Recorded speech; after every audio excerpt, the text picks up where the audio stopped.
You know, ladies and gentlemen, I don't know how many times it's going to happen for people to realize that the modern audience is never actually going to show up to support a game, a TV show, or a movie in mass. It's amazing to me that they have been able to label themselves as something, and meanwhile they are so unbelievably small. And then they try to pretend as if they are the ones that are the majority in any conversation that they're taking place in. It's ridiculous. Well, we have yet another example of exactly what happens when people try to claim to be the modern audience and making video games for the modern audience, and nobody shows up. We have Concord dying out of the gate, and the release date peak concurrent player count on Steam is less than 70% of when the game was in open beta. You know, is that actually happened? Of course it happened. I think this is a reflection of how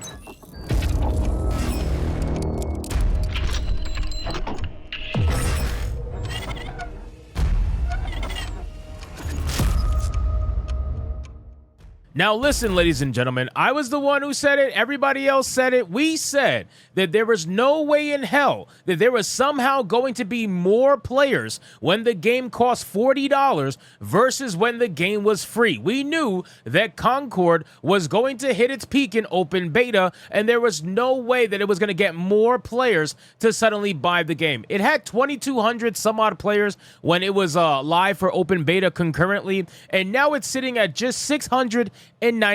Yes, ladies and gentlemen, 697 modern audience gamers are now playing with each other, with the same people, over and over and over again in this woke DEI team shooter. So let's get into this article, guys, from That Park Plays. But of course, before we do, if you are new here, just consider hitting that subscribe button. I would greatly appreciate it, and like the video to push us out into that YouTube algorithm.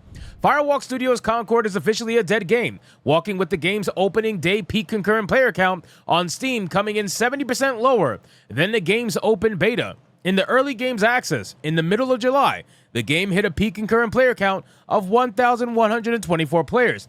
A week later, when it went into open beta, the player count increased by 112% to 2,388 players. Now, one thing I will say is that you're going to have a bunch of people on console gamers, and not just console gamers. You're going to get a bunch of people from Firewalk Studios trying to convince everybody that their game is a success. They're already kind of trying to do that right now. Aside from attacking gamers, that's something that apparently the developers thoroughly enjoy to do on Twitter. I got blocked by one of them, even though I never communicated with them, but that's besides the point.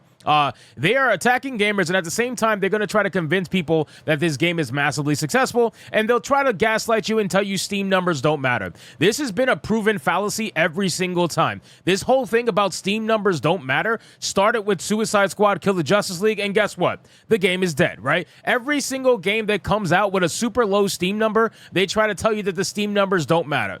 Do not believe them. It is complete and utter fucking nonsense. PC gaming is massive, and if a game releases on Steam, then it absolutely is an idea of just how successful the game might currently be or might not be, depending on the numbers.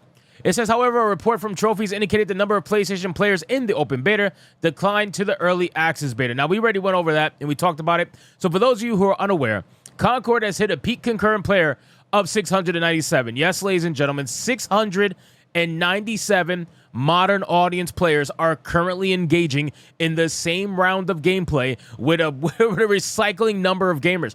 If you have this little bit of gamers, that means that every time you get into a matchmaking game, you're going to keep seeing the same fucking people, right? Like literally, you're going to keep seeing the same people. You're going to start wondering what's going on. As far as sales, VG Insight predicts that the game sold just under 3,000 copies, while Play Tracker estimates it has sold 6,500. It's listed as the 85th top seller. My God, bro. 6,500 copies of modern audience gamers. And I know that Khalif Adams, Booty Khalif over there, Booty Adams, I think he probably got the game for free. I don't really think he bought it, but maybe he did. He's one of the few modern audience people that I saw playing this game, and it's amazing. I saw him playing this game. I didn't see him playing Dustborn, though. It makes you wonder, why just selecting one particular game? Why not support all of these modern audience games? You clearly say you have the money, so make it happen. But apparently it's 85th top seller, and it's looking like it's going to be complete and utter garbage. Now, in comparison, let's be honest here, modern audience is just not enough. right? Black Myth Wukong has sold over 10 million copies across all platforms. It's at least sold almost 2.5 million copies on Steam alone. These numbers are nowhere even close. They're like astronomically different.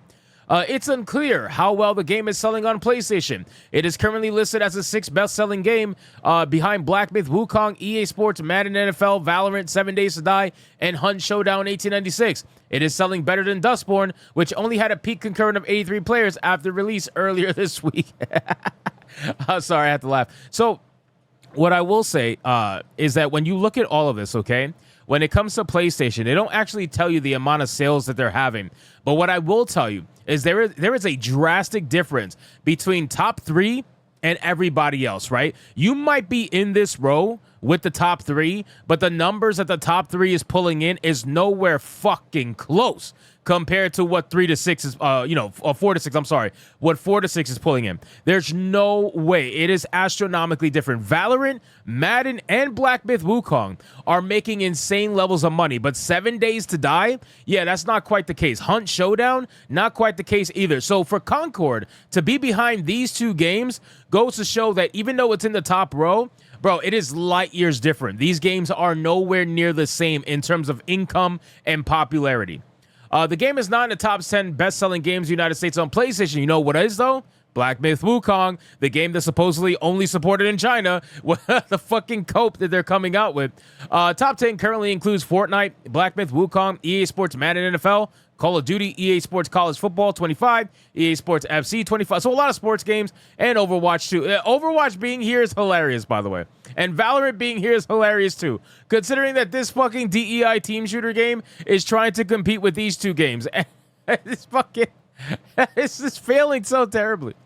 Firewalk Studios can only blame themselves. That is so damn true. They can only blame themselves. And honestly, they're not, though. They're out here blaming gamers for not wanting to play their fucking game. And then they get angry and start attacking people as if that's going to make people want to play their game. After the game was initially showcased during a PlayStation State of Play presentation, gamers made it abundantly clear they wanted nothing to do with the game, especially with its pushing pronoun nonsense and DEI character designs. Firewalk Studios director of IP Kim Krinis brushed off the backlash, telling VGC, yeah, that trailer, that moment in such a tiny slice of everything that we've been working on for years and years. We're excited for the game and for the IP and for the game to be in people's hands, the IP to be in people's minds. It's in nobody's minds, bro. And it's in nobody's hands. That's the most amazing thing about all this. It's 700 players, less than 700 players on Steam. You guys are fucking pathetic. I'm not even gonna bother. I'm not even gonna bother. Let's put it like this. You guys said that this game was gonna be a massive success. It's not.